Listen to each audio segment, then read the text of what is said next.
Bonsoir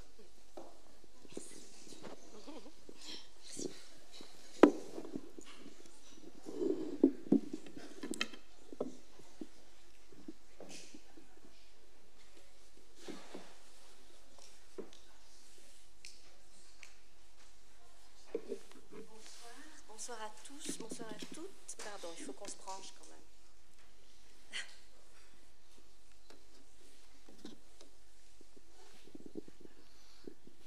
Je crois que c'est bon. Voilà. C'est évident. Es una inmensa alegría para todos nosotros aquí presentes desearle la bienvenida a un escritor de la envergadura de Leonardo Padura. Querido Leonardo Padura, con usted toda novela intenta destapar un enigma. Por decirlo de otra manera, con usted la literatura es una inmensa y muy amplia investigación. Ha creado un personaje, el personaje de Mario Conde, quien, con su dimensión esencial por su sentido devastador del humor, por su melancolía, produce con el lector un apego inmediato y de larga duración.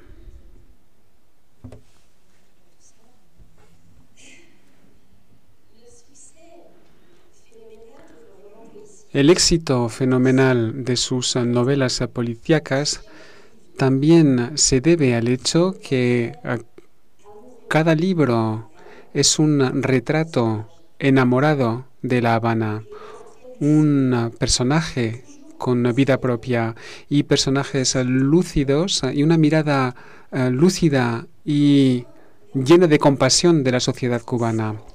Por último, Mario Conde trasciende el universo de la novela policíaca, en tal medida en que también lo encontramos en otras novelas, un fresco muy amplio.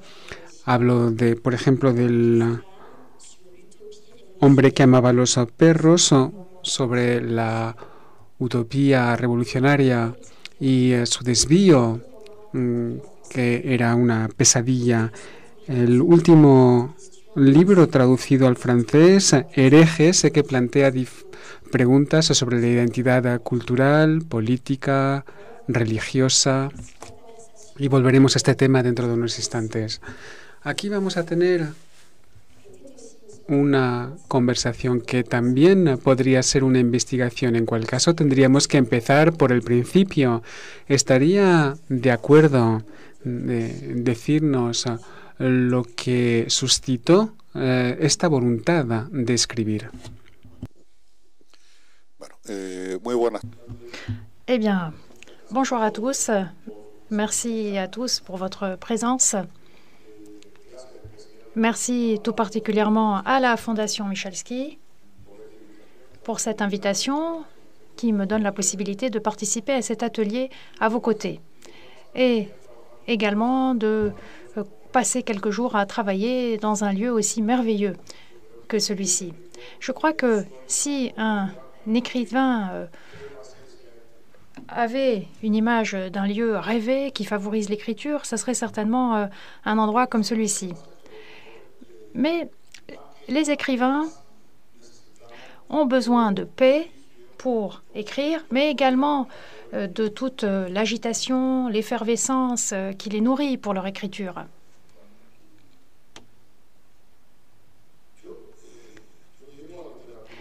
Alors, comment suis-je arrivé à la littérature? Je suis arrivé à la littérature pratiquement... Enfin, il y a des destins qui sont écrits mais dont on ignore qu'ils existent. Pendant toute mon adolescence, pendant mon enfance et mon adolescence, j'ai passé l'essentiel de mon temps à jouer au baseball.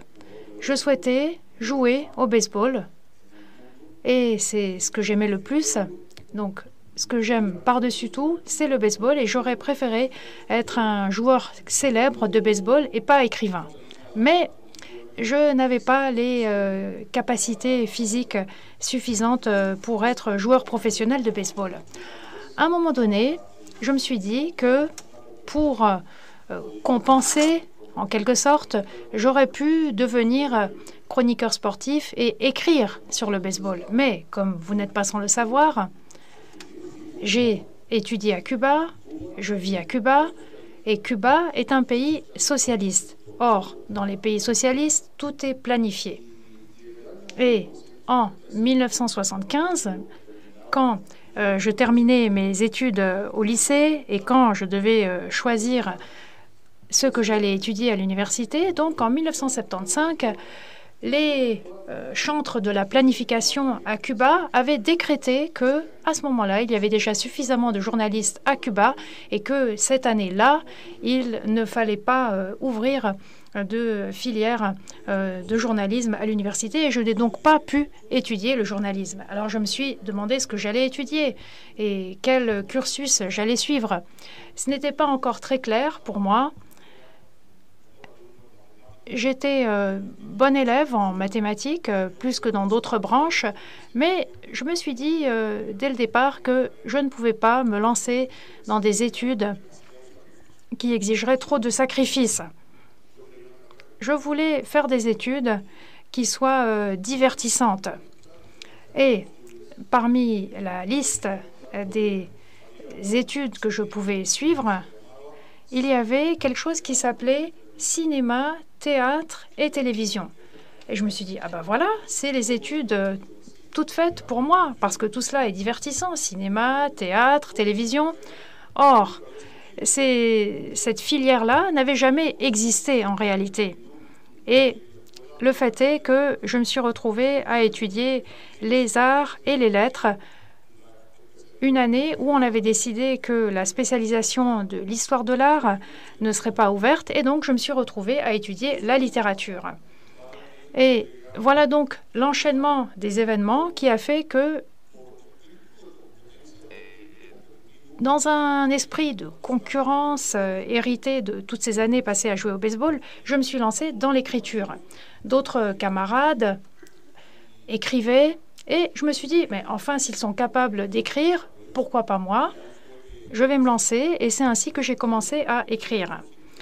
J'ai coutume de dire que ces 5 années que j'ai passées à l'école de lettres de la faculté de la Havane, et j'ai donc dû faire 2 filières, les études académiques et d'autre part tout ce qui était lecture, parce qu'il y avait beaucoup de lectures à rattraper pour moi parce que j'avais passé trop de temps à jouer au baseball. Et donc, pour rattraper un petit peu les autres camarades, j'ai dû beaucoup investir dans ces lectures. À cette époque-là, toute la littérature était une source de découverte pour moi. Mais, d'autre part, c'était une période où la littérature latino-américaine, hispano-américaine était une grande découverte pour tous. À l'époque, Mario Vargas Llosa, Gabriel García Márquez, Guillermo Cabrera Infante, Alejo Carpentier, Julio Cortázar, Fernando del Paso, les grands noms de la littérature ibéro-américaine publiaient des livres sans cesse à cette époque-là. Et ce sont les modèles dont je me suis inspirée, que je devais suivre par osmose, par contamination. Et l'autre grande découverte que j'ai faite à ce moment-là, c'était le roman nord-américain du XXe siècle. J'avais lu quelques livres de Mark Twain, j'avais lu des romans d'Hemingway qu'on avait étudiés au lycée, Le vieil homme et la mer, un roman à mi-chemin entre la littérature nord-américaine et la littérature cubaine, mais j'ai découvert le roman nord-américain du XXe siècle et j'ai pu ainsi me constituer toute une série de références Jusque ça, j'en trouve un qui a été une véritable révélation pour moi et qui continue à m'accompagner, à savoir Salinger. Quand j'ai découvert les 9 récits de Salinger et qu'ensuite j'ai lu L'Attrape-cœur, eh bien là, vraiment, je dois dire que j'ai été bouleversée. Alors vous voilà donc. Así es como queda enriquecido por este conjunto de referencias y también vamos a volver a ellas.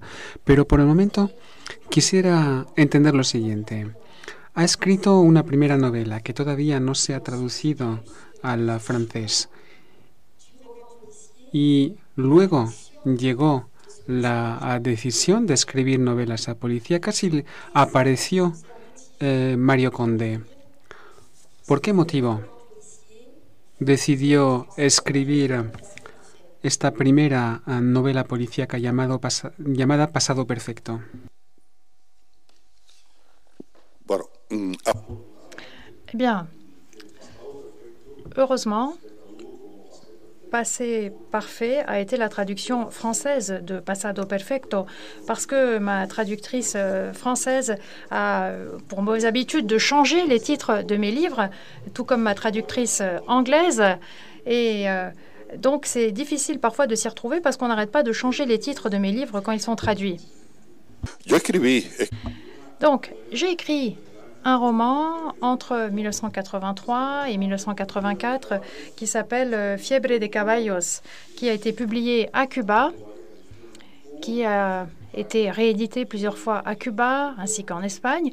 Et j'espère que le moment venu, je trouverai une possibilité de le faire traduire dans d'autres langues grâce aux éditeurs qui publient mes livres dans différentes langues.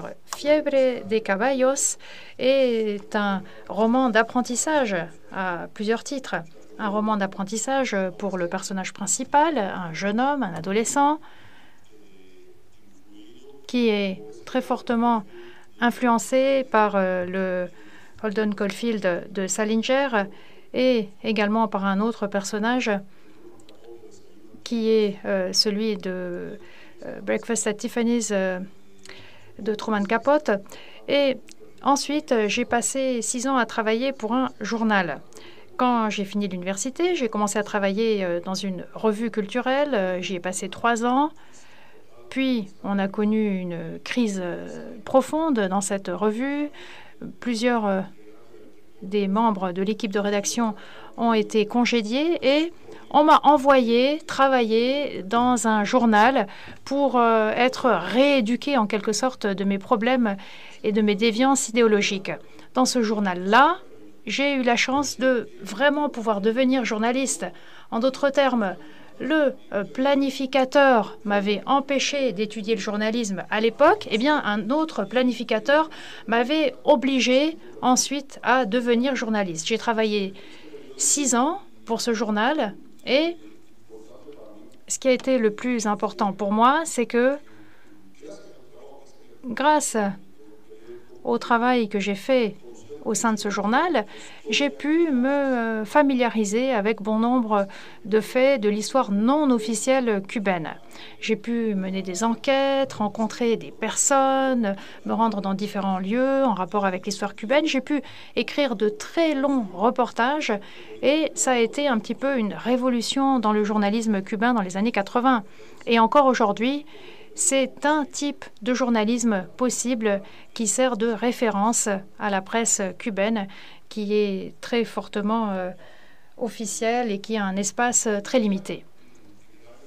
En 1989, j'ai décidé que je devais cesser de travailler pour ce journal. Ça faisait 6 ans que je travaillais pour ce journal. Je n'avais pratiquement pas écrit de texte littéraire. Or, je souhaitais me lancer en littérature.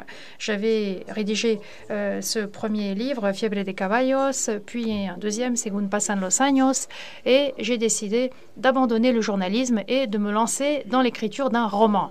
Je voulais écrire un roman policier cubain, qui ne ressemble pas au roman policier cubain de l'époque, mais qui soit en même temps un roman très cubain. Et pour y arriver, j'ai dû brisé un certain nombre de canons qui existaient dans le roman policier cubain à l'époque.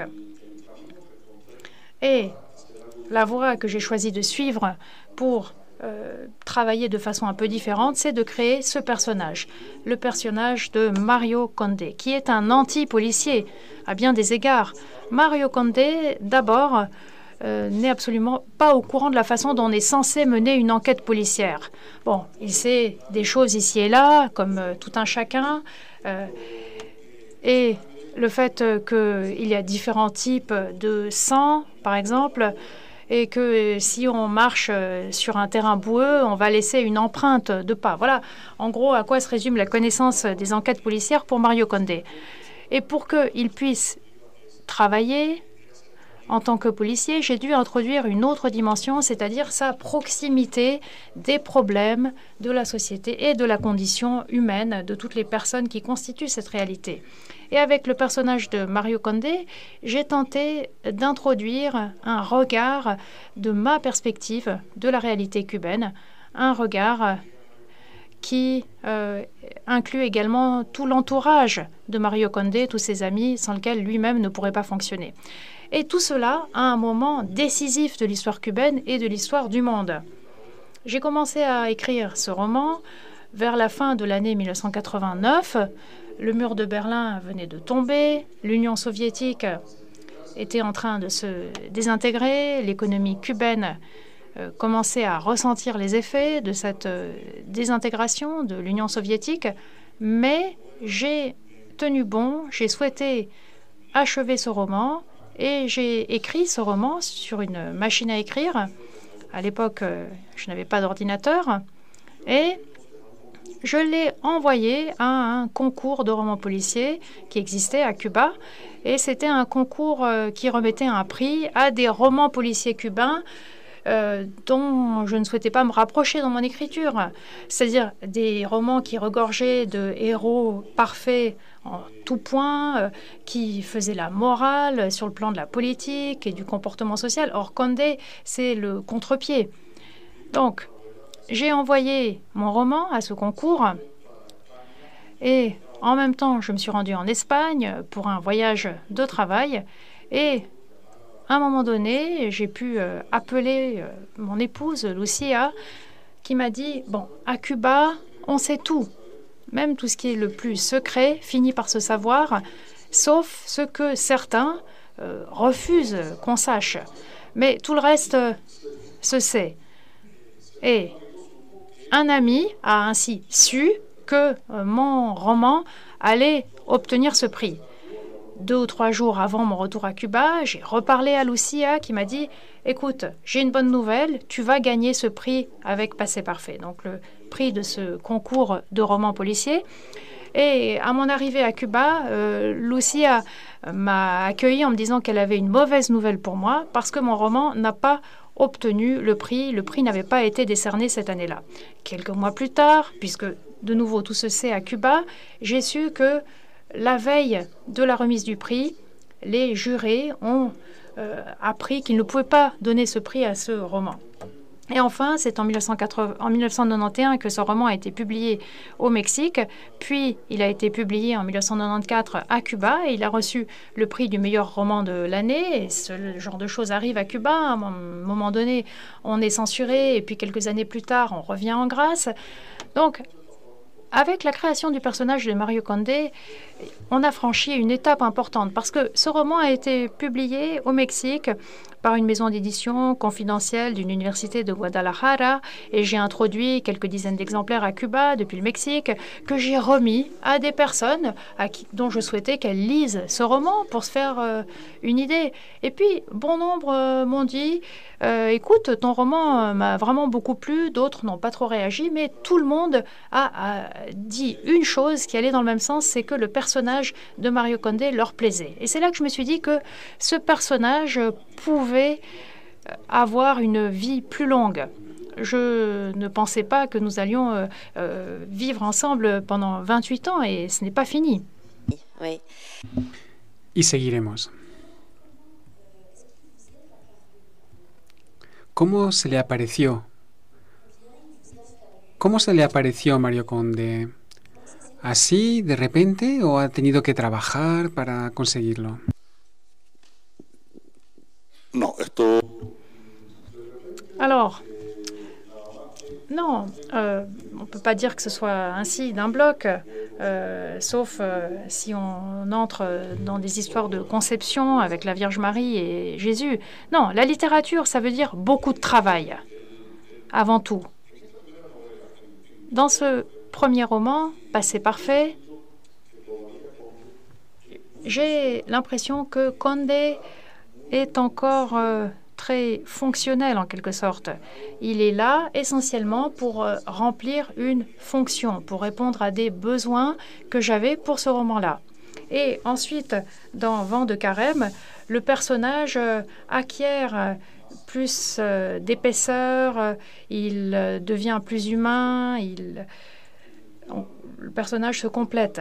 Et dans ce processus, j'ai compris que ce personnage qui était policier, parce qu'il fallait forcément qu'il soit policier. On ne pouvait pas envisager que quelqu'un enquête sur un crime de sang à Cuba à l'époque s'il n'était pas policier. Donc, ce personnage devait offrir un point de vue qui équivalait à une enquête sur la société cubaine. En réalité, Mario Conde est plus un témoin qu'un enquêteur. Et par le biais de ce témoignage, j'ai pu développer un regard sur la durée de la réalité cubaine qui aboutit au tout dernier roman que j'ai publié où l'intrigue se déroule en 2014.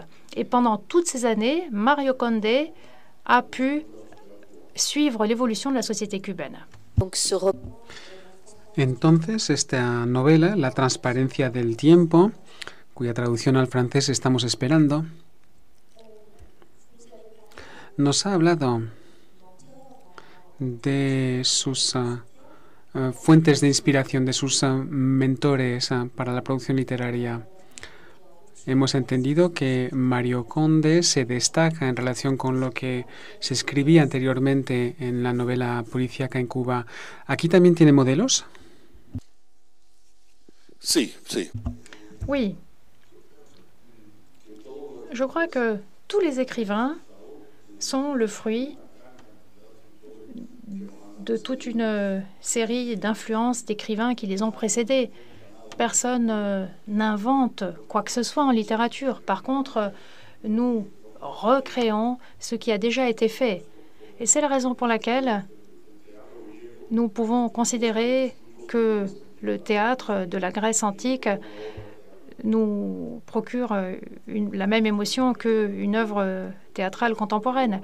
Alejo Carpentier, grand écrivain cubain, avait coutume de dire, dans toute sa sagesse, qu'il ne faut pas parler des maîtres, des anciens, parce que sinon on va déceler les influences des maîtres dont on s'inspire. Pour ma part, je suis tout à fait prêt à reconnaître que j'ai été influencé par un certain nombre de maîtres en littérature. Dans le cas du roman policier de Mario Conde, j'ai coutume de reconnaître deux paternités.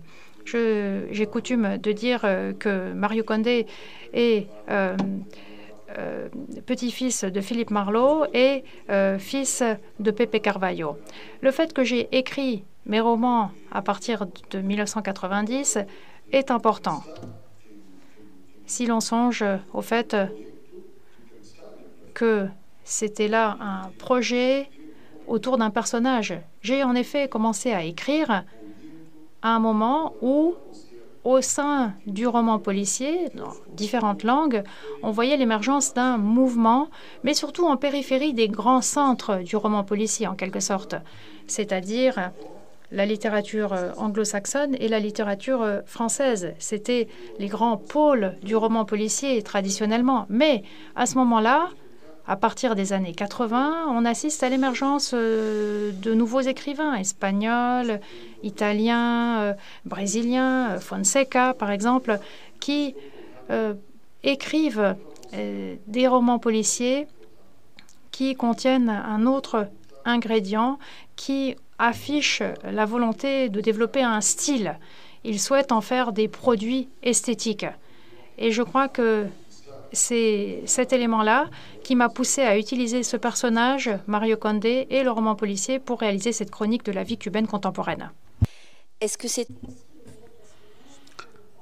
¿Acaso también es el mejor personaje para hablar precisamente de los años 90, de esa época de crisis, de la cual, de modo inesperado, se ha convertido en el testigo? Y de ser así, ¿cómo ha podido ser?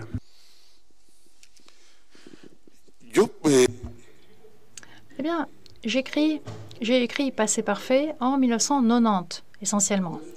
Et c'est pourquoi les événements ont lieu en 1989, c'est-à-dire immédiatement avant, ou plus ou moins le présent.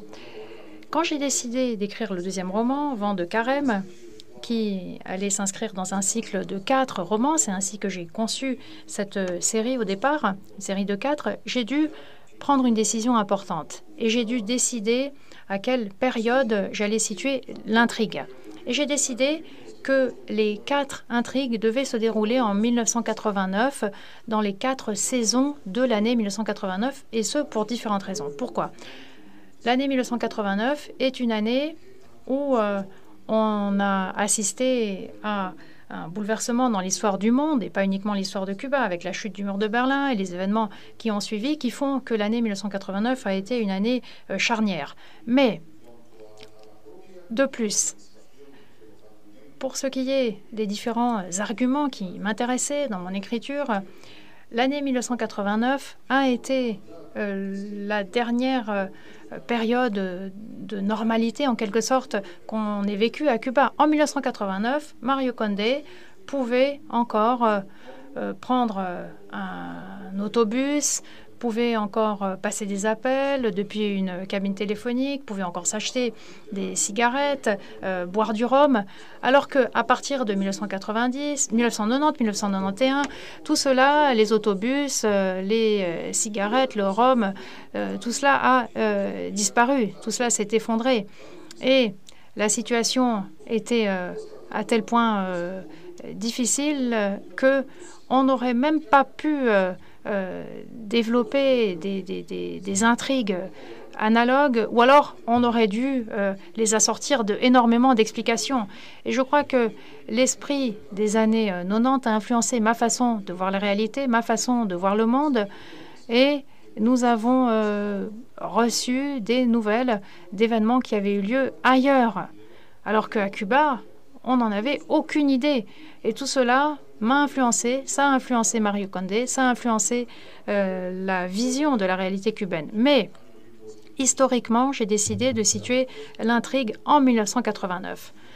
Par la suite, au terme de ce cycle de 4 romans, Mario Condé abandonne donc la police, quitte la police, et je me suis dit que c'était la fin du cycle, mais j'ai senti que ce personnage restait vivant. Et Mario Condé, un petit peu comme ces zombies qu'on essaye de tuer, mais qui ne meurent jamais. Et il est encore là, il résiste, il renaît, il ne meurt pas. Et mes éditeurs brésiliens m'ont demandé de participer à un projet d'écriture de romans qui devait avoir plusieurs caractéristiques. Des romans relativement brefs, où on ait une intrigue policière et en même temps une référence à un écrivain, où apparaisse la figure d'un écrivain. Je n'avais jamais écrit de texte comme ça, et je me suis mis à réfléchir et je me suis dit, alors l'écrivain pourrait très bien être Hemingway. Écrivain était entre guillemets libre, personne ne l'avait encore choisi. Et j'ai donc décidé de solder un compte personnel avec Hemingway. Un problème lié à une relation d'amour-haine entre moi-même et Hemingway. Hemingway a été un grand maître dont je me suis inspirée, mais également quelqu'un qui m'a déçue de par différents actes. Mais en tant qu'écrivain, je crois que c'était vraiment un grand, et je crois qu'il montre encore toute sa grandeur au fil des ans. Et donc j'ai écrit Adios Hemingway. Mais Mario Condé, à ce moment-là, ne fait plus partie de la police. Et là, j'ai décidé d'opérer un saut dans le temps et j'ai décidé de situer l'action à la fin des années 90. Dans Adios Hemingway, tout ce qui est peinture sociale a peu de place. Mais j'ai décidé ensuite d'écrire Les brumes du passé, où là, on a donc tout ce qui s'est déroulé dans les années 90 et le résultat sur la situation cubaine qui est au cœur de l'intrigue du roman. Mario. Una de las características de Mario Conde es la mirada que tiene sobre él mismo y sobre su generación. La generación que también es la suya, la de usted. La generación que nació a mediados de los años 50. ¿Acaso también fue un incentivo a hacer el retrato de su generación? ¿Y por qué le tiene tanto apego? Sí. Oui. Et voilà ce qui m'est arrivé. Quand j'ai écrit Passé parfait, je ne pensais jamais que Mario Condé allait m'accompagner au fil de tant de livres. Et c'est la raison pour laquelle Mario Condé a 1 an de plus que moi. Il est né en 1954. Mais quand j'ai écrit les différents romans, je me suis rendu compte qu'1 an s'était écoulé et que je n'avais pas fêté avec lui son anniversaire. Et je me suis dit qu'il fallait absolument fêter comme il se doit son anniversaire. Et c'est la raison pour laquelle son anniversaire tombe le 9 octobre, même date que moi. Et donc, à la fin du 4e roman de la série, c'est-à-dire L'automne à Cuba, je décide de fêter avec lui son anniversaire. Ce personnage, qui a le même âge que moi, qui a vécu les mêmes expériences à la même période à Cuba, qui vit dans un quartier qui ressemble beaucoup au mien, qui est entouré d'un groupe d'amis qui ressemble beaucoup à mes amis, qui aime par-dessus tout la littérature, qui a cette relation particulière avec les chiens et également cette relation maladroite avec les femmes, qui souhaite régler les problèmes du monde, mais étant donné qu'il ne sait pas par où commencer, eh bien, la seule chose qu'il parvient à faire, c'est de déplorer l'état lamentable dans lequel se trouve le monde, qui a un sens éthique très droit, très bien enraciné. Voilà tout ce qui est important pour ce personnage. Et dès le premier roman, je me suis dit que si Mario Condé devait avoir une vision sur les différents points de conflit, par exemple la corruption, la crainte, l'arrivisme politique, etc., alors il fallait que Mario Condé soit un être pur et décent en quelque sorte. Et c'est la raison pour laquelle Mario Condé n'est pas décrit d'une quelconque manière. Peut-être que cela m'échappe, mais et je ne pense pas que Mario Condé ait même allumé la télévision dans sa maison. Donc, c'est quelqu'un qui est dépourvu de tout. Et cela lui donne un pouvoir. Cela lui donne le pouvoir d'observer les autres, de juger les autres. Il ne souhaite pas condamner les autres. Il sait que lui-même est imparfait. Il ne peut donc pas condamner les autres. Mais il peut les observer, il peut donc observer cette réalité du point de vue d'une génération, ma génération.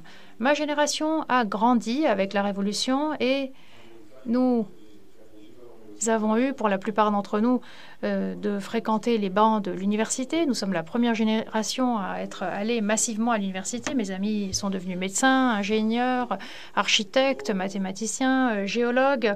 Et d'ailleurs, j'ai un ami qui a...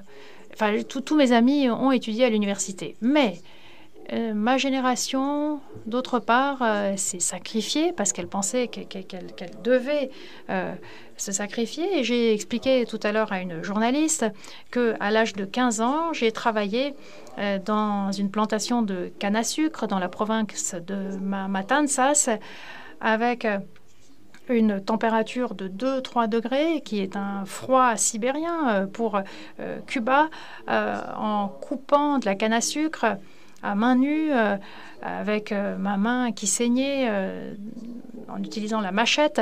Donc, on a traversé tous ces sacrifices, mais notre récompense a été que nous étions pleins de rêves pour l'avenir. On nous a promis un avenir et on avait énormément de rêves d'avenir. Sans ambition colossale, mais un avenir collectif pour tous. Et ces sacrifices impliquaient également le fait de faire des études universitaires dans des conditions assez difficiles. Parfois, l'argent manquait, on n'avait pas grand-chose à se mettre, mais on pouvait faire des études. Et une fois qu'on avait un diplôme universitaire en poche, on pouvait travailler. Et si on faisait son travail sérieusement, on pouvait faire son bonhomme de chemin et même parfois obtenir une récompense. Et on pouvait acheter un petit appartement ou même on pouvait avoir droit à une voiture soviétique, une Lada ou autre. Et si on avait encore plus de chance, on pouvait effectuer un voyage en Union soviétique, en RDA. Et si on avait encore plus de chance, on pouvait aller en Espagne, au Mexique, au Canada, tout cela pour le travail, et on pouvait vivre avec son salaire. Et du jour au lendemain, ce rêve s'est écroulé. D'abord, on a dû apprendre à vivre dans des conditions où la lutte pour la survie quotidienne était notre préoccupation la plus importante. Imaginez-vous un peu. En 1990, je travaillais pour une autre revue culturelle et j'occupais un poste très coté à Cuba. C'était la revue culturelle la plus réputée. J'ai été rédacteur en chef et je gagnais un salaire de 360 pesos. Et du jour au lendemain, 360 pesos, c'était l'équivalent de 3 dollars à peine. 3 dollars. Mais comment vivre tout un mois avec 3 dollars? Cela voulait dire que notre relation avec la réalité, c'est vraiment compliqué. 3 dollars par mois, mais un poulet, ça coûtait déjà 1 dollar. Donc, on achetait un poulet, mais ensuite, comment faire jusqu'à la fin du mois? Enfin, la vie quotidienne était un véritable casse-tête. Et je crois que Mario Condé a été un personnage providentiel. Pourquoi? Parce que grâce à cette édition mexicaine du premier roman, on m'a payé 800 dollars, ce qui était vraiment une somme énorme. Même si on me l'a bien reproché, le fait d'avoir touché cet argent. Mais il a été providentiel aussi parce que je me suis mis à l'écriture. Et j'ai écrit comme un fou pour ne pas devenir fou. Et entre 1990 et 1995, j'ai écrit 3 romans de la série. J'ai écrit un essai sur Alejo Carpentier. J'ai écrit un livre de récits. J'ai écrit des scénarios pour le cinéma.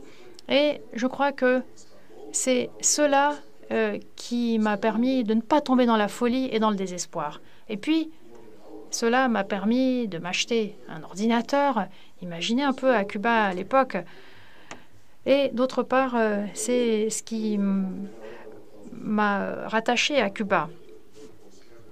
Au début des années 90, je me suis rendue à un congrès du roman policier qui s'appelait 3 frontières, Mexique, Cuba, États-Unis, qui avait lieu en Floride, à Sarasota, qui se trouve sur la côte ouest de la Floride.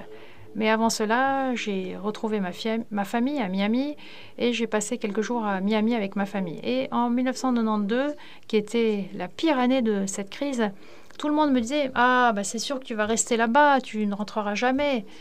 Et j'ai décidé de rentrer à Cuba. Et je crois que cette décision était une décision consciente et une des décisions les plus importantes de ma vie.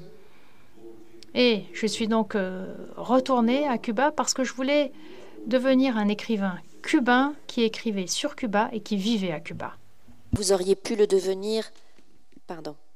Vous auriez... ¿Hubiera podido ser también el mismo escritor en el extranjero? Beaucoup le font. No, no. No. Non, parce que j'ai une relation d'appartenance vis-à-vis de ma culture, de ma ville, de mon quartier, de ma langue, des conflits cubains. Je suis un écrivain cubain. Depuis 8 ou 9 ans, j'ai la grande chance d'avoir un passeport espagnol, un passeport européen. Le gouvernement espagnol, le Conseil des ministres, m'a octroyé la nationalité par une procédure honorifique qu'on appelle Carta de Naturaleza. Et cela me permet de me déplacer plus facilement. Je suis cubain, donc, mais j'ai également la citoyenneté espagnole. Et je dis toujours citoyenneté et pas nationalité. Nationalité, j'en ai une seule, la cubaine, mais en plus, j'ai un passeport espagnol. Et d'ailleurs, tout à l'heure, j'étais avec mon...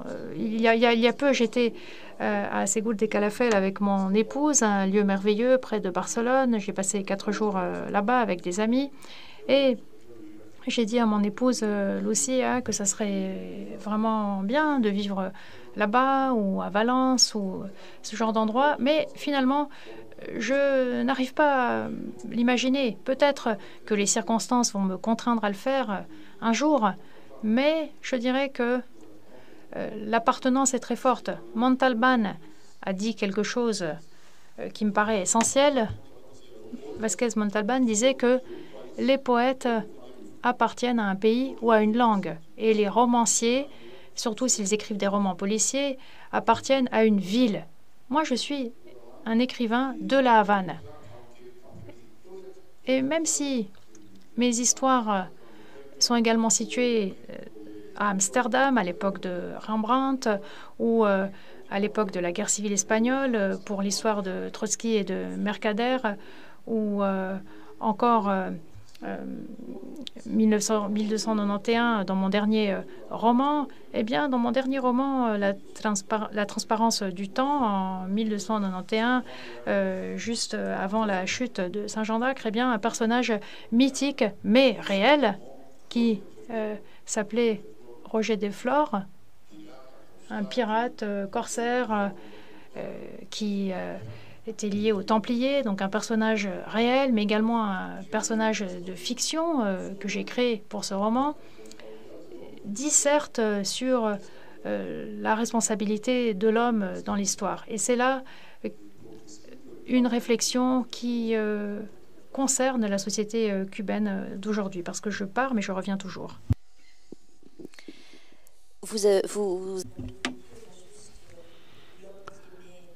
Nos ha hablado hace unos instantes del hombre que amaba a los perros. Una novela que tuvo un fuertísimo impacto por parte de la crítica a nivel mundial.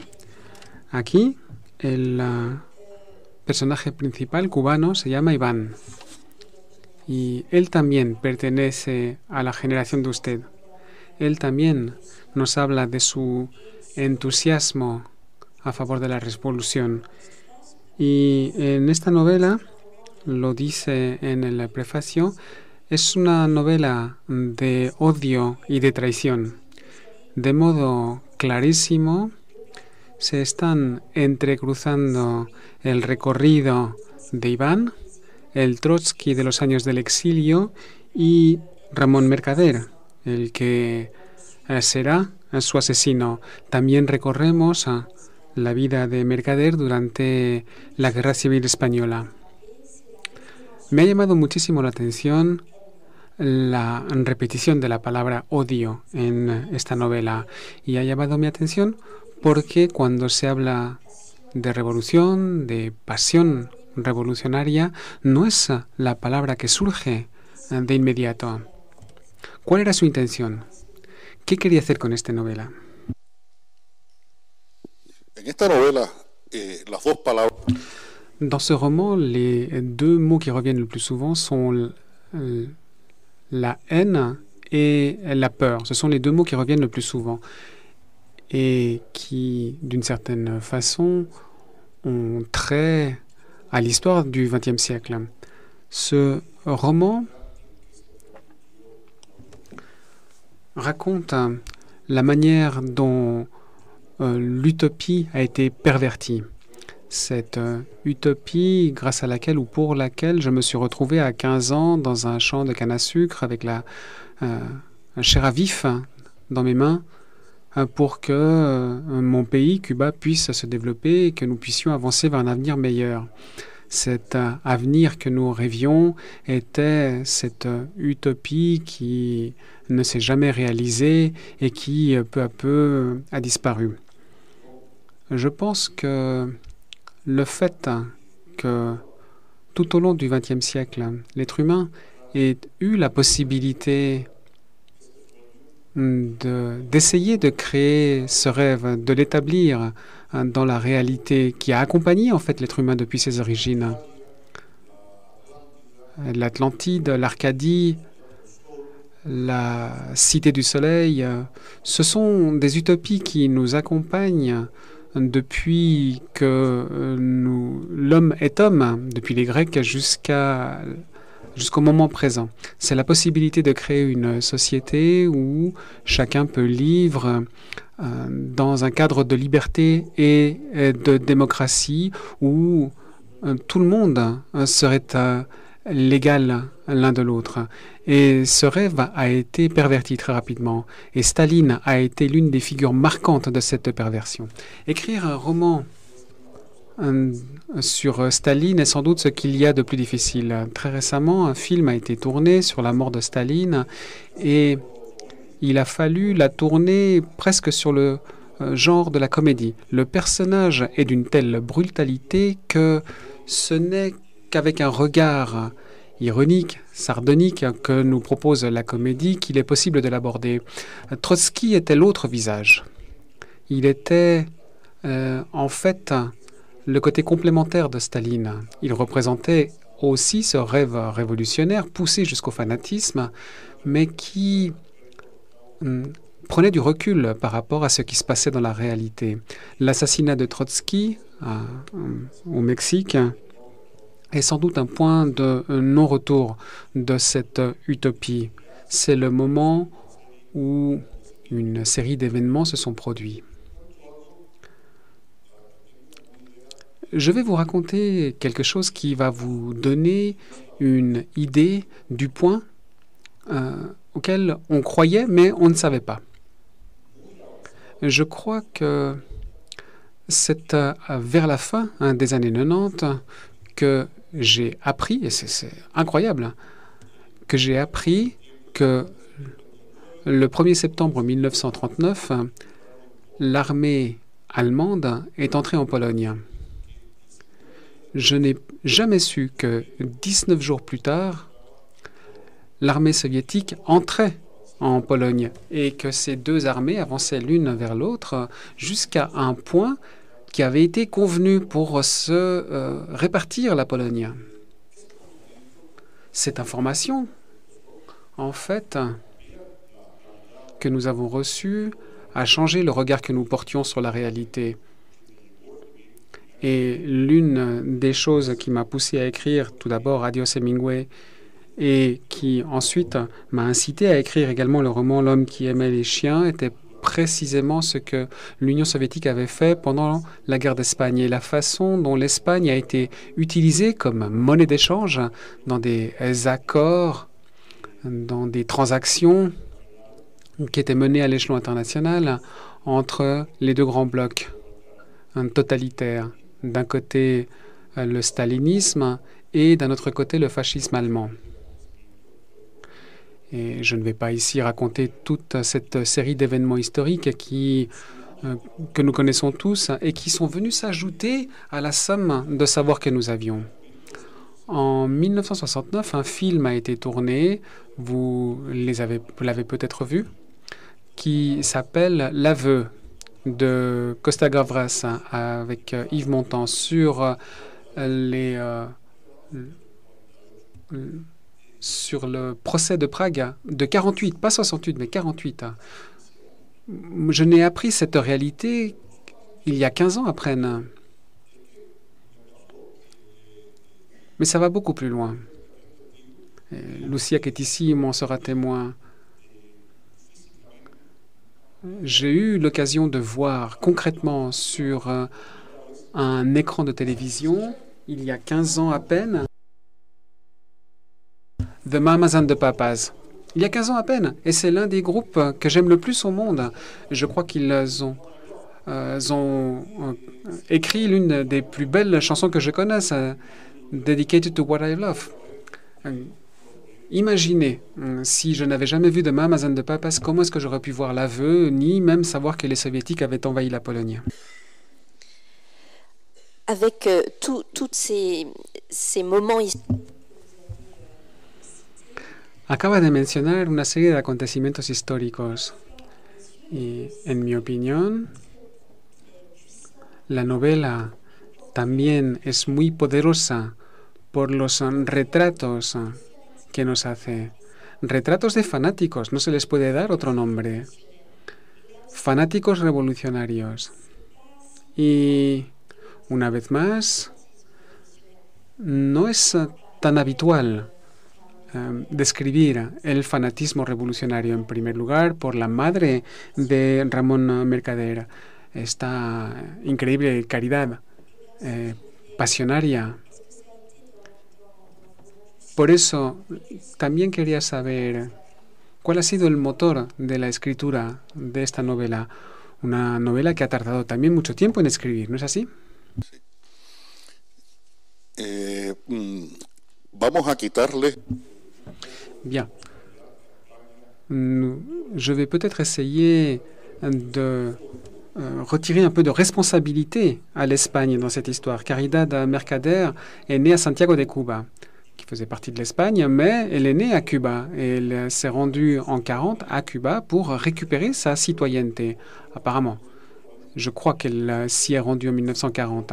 Et ça, je l'ai appris il y a 2-3 ans à peine, grâce à quelqu'un qui appartenait à cette famille. Elle est allée à Cuba pour préparer une éventuelle fuite de Mercader à Cuba lorsqu'il aurait commis l'assassinat de Trotsky. Vous avez parlé du sujet du fanatisme. C'est un sujet qui, effectivement, est à l'origine de ce roman. Je me suis demandé, entre autres choses, à quel point le fait de croire dans une idée, dans un idéal qui peut être très beau, qui cherche à améliorer les choses, à quel point est-ce que cela excuse les excès que l'on puisse commettre. C'est ce qui s'est passé avec Ramón Mercader, qui devient fanatique et qui est poussé à commettre un assassinat de sang-froid, avec une brutalité incroyable, avec un outil qui est sans doute ce qui est de pire à choisir entre la faux et le marteau de l'Union soviétique. Je parle donc de ce piolet avec lequel il a brisé la tête de Trotsky. Nous vivons dans un monde où ces fanatismes perdurent. Cette manière d'exprimer par les actes, par des actes répréhensibles, la possibilité de changer le monde, la possibilité d'améliorer le monde est quelque chose qui nous accompagne encore, qui a toujours été présent. à mon avis. Il suffit de se rappeler la pièce Jules César de Shakespeare. C'est un peu la même chose. Et on peut remonter encore dans le temps et on trouvera d'autres exemples. Mais en tout cas, à l'heure actuelle, dans notre monde contemporain, c'est quelque chose qui est de plus en plus présent. Alors qu'on devrait aller dans un autre sens, que ça devrait être le contraire. Lorsque cette utopie égalitaire a été pervertie et a donné lieu à des réalités et des situations que l'on constate dans des pays anciennement socialistes d'Europe de l'Est, par exemple nos amis et nos frères polonais, qui aujourd'hui adoptent des comportements répréhensibles. Si on constate qu'il existe également un certain Poutine tout-puissant en Russie qui essaie de rétablir un empire perdu, on constate donc que nous devons affronter cette réalité, une réalité qui malheureusement nous touche tous. Le fanatisme politique, le fanatisme religieux, le fanatisme économique, ce sont des fanatismes qui nous assiègent de partout. Dans votre dernier roman que nous avons maintenant, En la última novela traducida al francés, Herejes, sigue su labor entre historia y ficción. ¿Cómo lo trabaja? ¿Dónde encuentra su libertad? Sí, me preguntabas algo en la pregunta anterior, ¿qué tiempo me... Vous m'avez demandé tout à l'heure combien de temps j'avais mis pour le faire. Il m'a fallu 5 ans pour écrire L'homme qui aimait les chiens et 4 ans pour écrire Hérétique. Lorsque j'ai écrit et publié Hérétique, j'avais 57 ans. C'est-à-dire que j'ai consacré 1/6 de ma vie à écrire 2 romans qui ont exigé beaucoup de recherche. Pour L'homme qui aimait les chiens, c'est un livre qui pouvait uniquement être écrit au moment où je l'ai fait. Les informations auxquelles j'ai eu accès, non seulement moi-même, mais aussi le monde entier. Kapuczynski, le meilleur journaliste du XXe siècle, un Polonais, dans son livre L'Empire, qui raconte ses voyages en Union soviétique, il nous disait que dans les années 80, nous pensions connaître l'histoire de l'Union soviétique. Et dans les années 90, nous avons compris que nous ne connaissions que 20% de l'histoire soviétique parce que les 80% restants étaient cachés dans les archives de Moscou qui sont sortis peu à peu. C'est un livre donc que j'ai écrit sur la base d'une série d'informations qui ont surgi à cette époque. Pour Hérétique, c'était aussi un travail de recherche et d'enquête, un peu dans le même sens. Je crois que Hérétique, c'était plus difficile que pour L'homme qui aimait les chiens. En effet,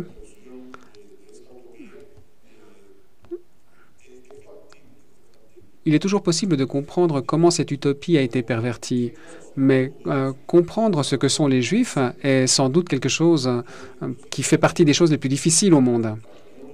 Pour vous donner une idée de la façon dont les Juifs pensent, je me rappelle toujours la vie de Brian des Monty Python. On voit plusieurs Juifs dans un cirque romain qui discutent et qui parlent des différents groupuscules auxquels ils appartiennent. Certains, c'est le Parti nationaliste judaïque, d'autres, le Parti nationaliste de Judée, et chacun est différent en fait. C'est une culture millénaire, mais qui est dotée d'une caractéristique qui suscite de l'admiration pour moi. Comment est-ce qu'ils ont été en mesure de conserver une culture sans avoir de pays? L'étude de la philosophie, de l'histoire, de la pensée, des coutumes juives m'ont permis de comprendre et d'apprendre 2 choses très importantes de ce roman. Tout d'abord, la notion de libre arbitre face à soi-même et face à Dieu, la possibilité de décider. Je crois que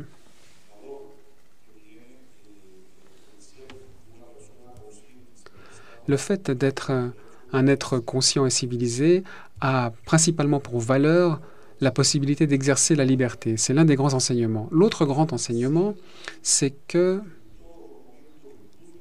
à tout moment, y compris dans les sociétés où l'on prétend que on vit le plus la liberté, il existe des manières de limiter la liberté. Et c'est ce qui se passe dans cette histoire où je raconte qu'au XVIIe siècle, Rembrandt permet à ce jeune juif permet à Rembrandt de l'utiliser pour peindre le visage du Christ. Ce personnage s'inspire de Baruch Spinoza, qui a été excommunié par sa propre communauté à l'époque où la communauté donnait le plus de liberté de participation dans un pays qui était le plus riche du monde. La Hollande et surtout Amsterdam du XVIIe siècle était l'endroit le plus riche du monde. Et les Juifs ont trouvé ce qu'ils appelaient Makon, le lieu idéal. Ils avaient trouvé un paradis. Ça se reproduit 3 siècles plus tard, à la Havane. Les Juifs y trouvent un autre Makon à la Havane. Et les mêmes excès d'orthodoxie se reproduisent, ces excès qui en fait limitent la liberté individuelle. C'est la raison pour laquelle L'homme qui aimait les chiens est l'histoire d'une utopie pervertie, et Les hérétiques, c'est un roman sur la recherche de la liberté et la perte de cette liberté par l'individu. Cher Leonardo Padura. Querido Leonardo Padura, muchísimas gracias. Tengo muchísimas preguntas, obviamente, me quedan muchísimas sobre la mirada que tiene usted del Cuba del día de hoy, pero no me cabe duda de que el público hará estas preguntas. En esta serie de conferencias desde febrero del 2017, los talleres de la novela policíaca, tenemos por costumbre de preguntarle a los autores que tienen a bien acudir a estas reuniones cuáles son las reglas de oro de la escritura de una novela policíaca. Si hoy en día un joven autor, una joven escritora quiere lanzarse en la escritura de la novela policíaca, ¿cuáles serían los consejos que usted le puede dar? Le premier conseil serait de ne suivre aucune règle. Mais il faut donc enfreindre les règles, mais avec affection, en ayant connaissance. On peut enfreindre les règles en littérature à condition de les connaître.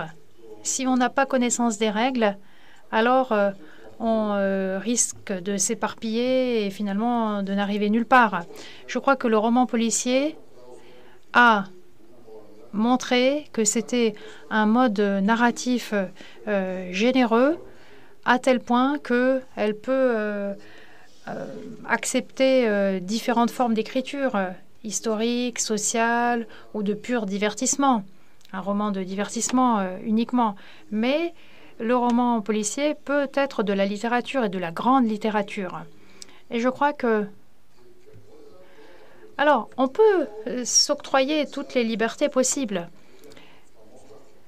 Si on songe aujourd'hui au décalogue de John Dickson Carr des années 30, avec la façon de rédiger des romans de mystère, etc., n'a pas vraiment de sens. Aujourd'hui, le roman policier est un roman urbain sur la violence, sur le caractère sordide de la réalité, sur la peur. Et on peut donc l'exprimer dans une forme qui permettent de créer le lien avec le lecteur. Et c'est ce que j'aime le plus. Et a fortiori, il faut raconter une histoire. Et ce que j'aime, moi, c'est qu'on me raconte des histoires. Et c'est ce que j'aime aussi faire moi-même, raconter des histoires. Est-ce qu'il faut trouver un personnage d'enquêteur marquant? ¿Es necesario encontrar un personaje de investigador que sea marcante? No. Non. Je pense qu'il y a un écrivain espagnol qui me paraît être l'un des meilleurs auteurs de la langue, Andreu Martín, qui, lui, n'a pas recours à un enquêteur en particulier, et c'est néanmoins un écrivain important. Donc je crois que le fait d'avoir un personnage qu'on retrouve d'un roman à l'autre, qui se répète, n'est pas indispensable, mais ça a un avantage. C'est que on peut lui créer des obsessions, on peut développer le personnage, le caractère. Et donc, toutes ces obsessions, ces caractéristiques permettent de créer des préférences. Le Suédois Henning Mankell, avec son enquêteur Wallander, lui, il avait un point de vue qui permettait de montrer la décadence du modèle de social-démocratie. Andrea Camilleri ou Vasquez Montalban travaillaient autrement. En Italie, Camilleri a étudié la mafia, a montré que c'était une structure qui organisait la société dans tout le pays, mais plus particulièrement en Sicile. Et je crois que ce genre de personnages permettent de trouver un terreau propice pour développer des histoires. Dans mon cas, Mario Condé me sert de révélateur pour observer la réalité cubaine et tenter, même si c'est difficile, de comprendre la réalité cubaine, mais sans l'expliquer. Est-ce que vous avez... ¿Acaso tiene rituales en la escritura? No. Non. J'écris le matin. Quand je suis à Cuba, j'écris de dimanche à dimanche. J'essaye de faire en sorte que le matin soit sacré et consacré à l'écriture. Le problème, et c'est un problème non négligeable, c'est que j'ai tendance à boire pas mal de café et fumer pas mal de cigarettes. Pendant que j'écris, j'ai réussi à réduire à 4 le matin, mais je n'ai pas de rituel sacré. Je crois que on crée sa propre méthode de travail. Moi-même, pour mes romans policiers, tous mes romans policiers, j'ai toujours écrit une première version et ce n'est qu'à la fin de la première version que moi-même je découvre qui est l'assassin. Moi, peu m'importe qui est l'assassin en réalité. Ce qui importe, c'est cette vision de la réalité et ensuite voir comment évoluent les personnages que j'ai créés ou que je crée vers la fin du roman. Parce que ce qui importe, c'est que dans le roman, on ait précisément ce point de vue, cet éclairage sur la société cubaine. Alors, s'il fallait parler de rituel, peut-être que ça serait d'écrire les 20 ou 25 premières pages d'un roman de Mario Condé ou autre. Et quand j'écris ces 20 ou 25 premières pages du roman, là, je me sens en paix. Une fois que j'ai franchi cette étape, je me dis, eh bien voilà, je sais que je vais pouvoir aller au bout de ce roman. Pourquoi? Parce que j'espère bien que jamais je ne serai rassurée sur le fait que je détiens toutes les clés de l'écriture. Et chaque roman que j'écris, j'apprends à l'écrire au fur et à mesure. Est-ce que vous réécrivez beaucoup? ¿Modifica mucho los textos? ¿Vuelve a reescribirlos? Mucho. Oui, beaucoup. J'écris, je réécris et j'ai un nombre innombrable de versions. Quand j'ai pratiquement terminé L'homme qui aimait les chiens, je l'ai donné à lire à ma maison d'édition espagnole, tout à fait remarquable, qui fait un travail d'éditeur tout à fait remarquable, qui lit mes livres et qui me dit « Non, là, ça ne marche pas très bien, tu devrais peut-être faire comme ça pour que ça marche mieux ». Et la directrice de la maison d'édition m'a dit « Là, il y a quelque chose par rapport à l'histoire de Trotsky. » Et on a discuté et je suis repartie, je suis rentrée à l'hôtel et le lendemain, je lui ai dit « Ah, j'ai identifié le problème.